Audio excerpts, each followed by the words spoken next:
Welcome to the channel, y'all. Today we're talking about the Sony A7 IV and why this should be the next camera you add to your camera bag.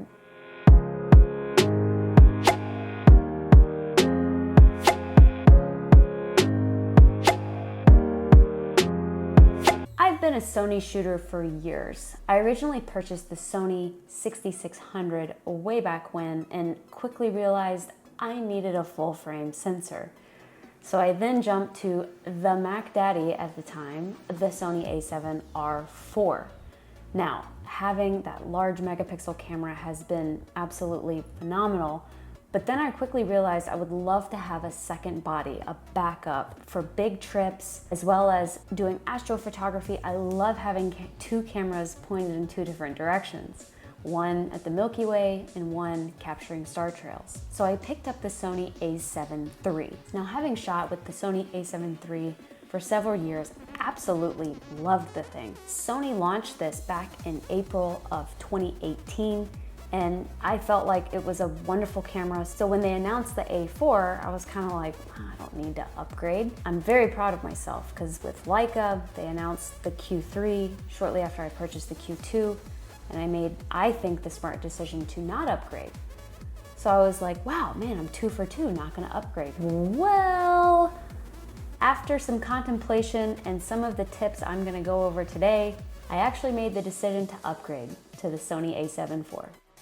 Reason number 1. Having recently gotten into bird photography, the bird AI autofocus as well as the increased focus points on the Sony A7 IV are truly unbelievable. The Sony A7 III had 299 focus points. With the Sony A7 IV, it's up to over 700. That's double the focus points as opposed to the A7 III. I've absolutely loved having the human eye focus as well as the mammal focus, but adding that bird autofocus is going to be so helpful once it's not 200 degrees in Texas to be able to go out and capture some awesome bird photography. So reason number 1, the autofocus system, absolutely blown away.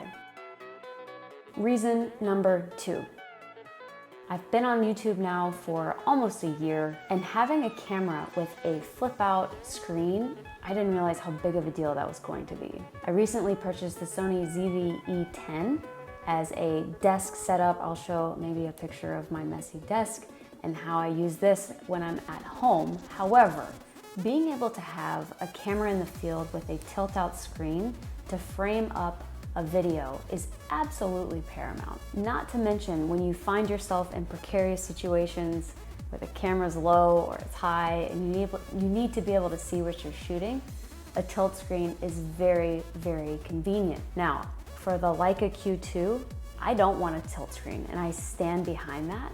But for my workhorses, these Sony cameras, I am putting them through the ringer. I'm hiking with them.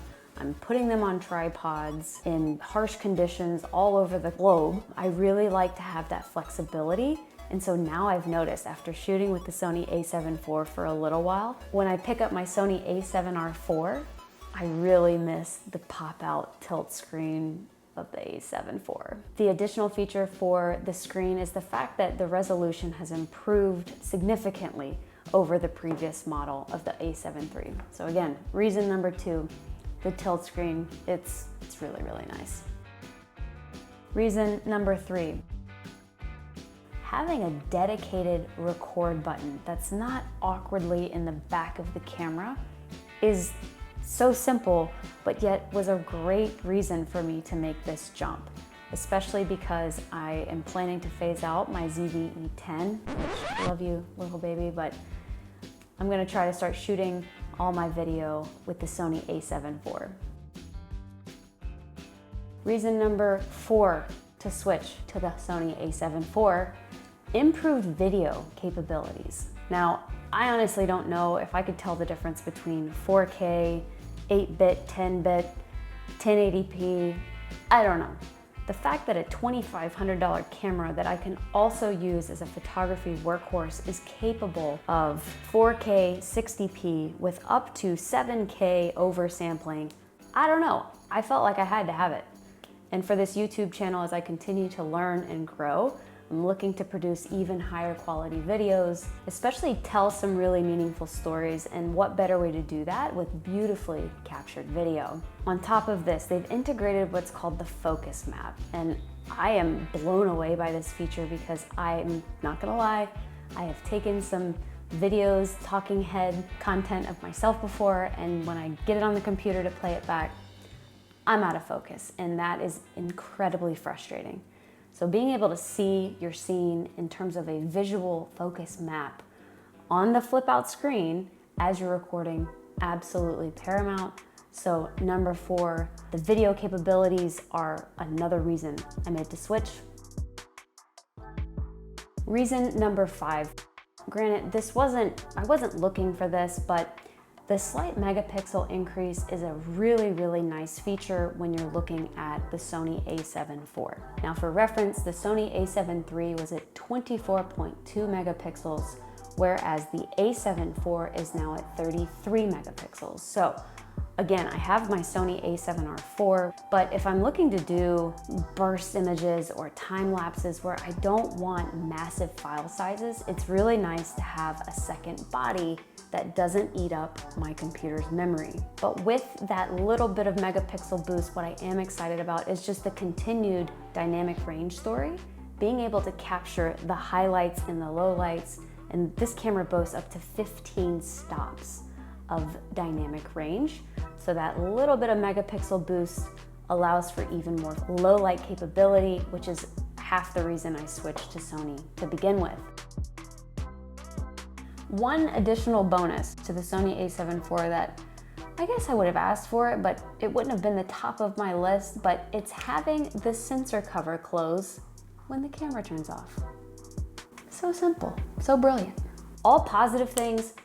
A couple of nuances that I was not actually prepared for when purchasing this camera.